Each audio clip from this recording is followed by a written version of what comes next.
because of what you saw. So what we're going to do is we're going to take a look at us middle-class people, and we're going to see if you see yourself somewhere within this group. We're usually driven by achievement. We're driven by achievement. And let me start at the end. Retirement. Right? The middle class, we think about retirement. It's something we shoot for, something we save for. That's part of our life. That's part of our mentality. Housing and assets. You know, if we own a home, we're proud of that. It's part of who we are. It's part of why we go to work. It's part of our future. It's our house. And assets. I know a lot of people don't have money for retirement yet, but it's a dream. It's a plan. You would like to have something. In middle class, we have prevention. Does everybody have medical insurance, home insurance, rental insurance? We have insurance. It's a preventive thing because we're worried about down the road. One of our problems, we live in the future way too much. We have what's called careers. Okay? We don't have jobs. No. Anybody can have a job. We have a career. It's something where we develop ourselves, something we develop our future, we develop money from our career. We belong to clubs and civic groups. Hi, you're all here. Is everybody here from St. Vincent de Paul? Right? You have time. You have leisure time. And with your leisure time, you can spend it in a lot of different ways. You happen to be here today. Hey, you could belong to the Rotary Club, you know, the Lions, Knights of Columbus, Ladies of St. Anne, whatever. A quilting bee, a book club, library group, clubs and civil groups. Family and friends are important to us. That's where we get a lot of our modeling from. They are not, these are relationship-oriented things. We do not own them. We don't think we own them. Education probably should be a bigger piece of this pie because growing up in middle class, I was told forever, go to school, no goofing off, do your homework. Why do I have to do this? So you can get good grades. Well, you know, who needs good grades? Well, you need good grades so you can get to high school, and get good grades in high school so you can get to college. So you can go to... Education's crucial to our future. So that's why we do it. We have hobbies and interests. Again, based upon leisure time, we might have hobbies and interests. Vacations are huge. I heard a story the other day. There was a 6-year-old kid. He was with his mother going to visit his grandfather in the hospital. And so they got up to the floor where the kid was on, you know, and they get out of the elevator, and the kid goes running down to the end of the hallway to see his grandfather. He goes running in ahead of his mother. He says, "Poppy," he said, "can you make a noise like a frog?" And his grandfather goes, what? He goes, "No, can you make a noise like a frog?" His grandfather goes, "Why?" He goes, "Because Mommy said when you croak, we're going to Disney." Oh my God. So, you know, our vacations. We're always on vacation. And we plan for vacations, right? It's part of our life. We get 2 weeks a year off, and we want to use them, we want to go somewhere, all right? Paul, did you want me to hit pause before you started that joke? Or No, I didn't know it was coming out. It just came out. just came out? And of course, children say the funniest things. But as you look at this, does this kind of look like who we are? I mean, do you feel comfortable being here? This model of us is not something that we study. It's not something that we, it's ingrained in us. It's part of us. And it's hard to change. And why I want everyone to understand this is because in home visits and in everything we talk about here, we always talk about being non-judgmental. And that's a crucial part of being a Vincentian, is to be non-judgmental.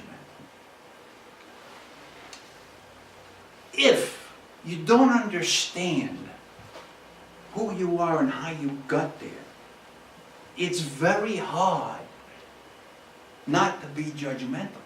You don't even know you're being judgmental. And because you don't even know it, you can turn people off. And these are the people we're going to talk about. We're going to go to the mental model of poverty. Now we're over here, achievement was the goal. Over here, relationships are the goal because relationships are the key to survival. When we do the mental model of poverty, the mental model of poverty is based upon survival. Food. We don't have any food. Why? It's so assumed. It's not, we don't have to talk about it. Over here, food is part of the mental model of people in poverty. They have to be concerned about where the next meal is coming from. Did I get my SNAP benefits on time? Will they run out? Okay, food. Housing. Not housing and assets. Housing. Where can they live? Can they afford to live anywhere? When people in poverty have to pay 50% of their income, Rhode Island rental properties, you can pay 50%. The number's ridiculous. How much the percentage of your income has to go towards housing. Now, if you don't have a lot, I mean, if you have a lot, 50 is still a lot. But if you have next to nothing, 50% of what you make doesn't leave much actual bucks to spend on stuff you really, really need. Over here we have prevention. Over here we have illness. People in poverty, they live in crummy neighborhoods. Right? How many of you go shopping? Anybody go shopping? Anybody actually walk through a produce aisle lately? You can feel the dollars falling out of your pockets, right? Yep. Forget it. Of course, the produce is ridiculous. Now, people in poverty, they can't afford to buy produce. Real life, you can smell it. Broccoli? No. So they're not eating the way we eat. So illness becomes a problem. Rats are a problem. They live in your neighborhood. I mean, illness is a major part of people's life in poverty. Jobs. Careers, jobs. People in poverty are going all over the place to do agency. They're going to the agency. They have a car, maybe it even starts sometime, you never know. But getting to a job, having a job, if you came out of the prison system for some mistake when you were 15 years old, 18 years old, a lot of times that just will follow you around. They say it's covered, but it's not. A lot of that stuff people know. And you don't get hired. You end up doing part-time jobs. And let me just say this. A lot of people in poverty are doing jobs that don't pay a lot of money, right? To begin with. I will maintain that if you hire a whole bunch of people and you're not paying them a lot of money, because the job may not be worth a lot of money. But if you're not paying them a lot of money, then they happen to be disposable employees. Right? They're disposable. Because if they were a dime a dozen at that rate, I can get people all day long who can only show up a couple of days a week, or when they feel like it. They're disposable. Crime and safety? No. Crime and safety over here. I don't live there anymore, but I lived in North Providence for many years, and I used to drive down Farnham Pike. Nice neighborhood, you know, middle class, hard-working slobs like me, up and down the street, took care of their houses, was terrific. But I became a Vincentian. God. And now I had to find out that 100 yards from Farnham Pike, up this way, up a little hill, was an area that was brutal.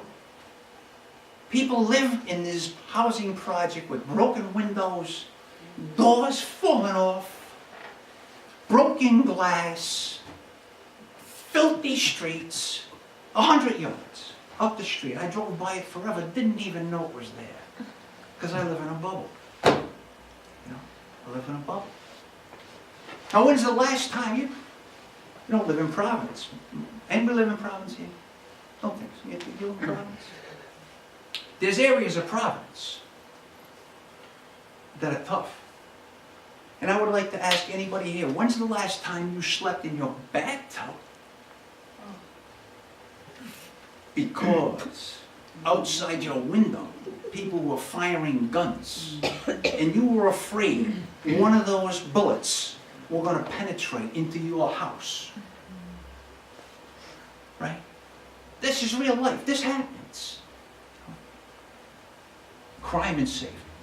You let your kids out of the house at 7 o'clock in the morning, you pray that they come back in one piece and not shot up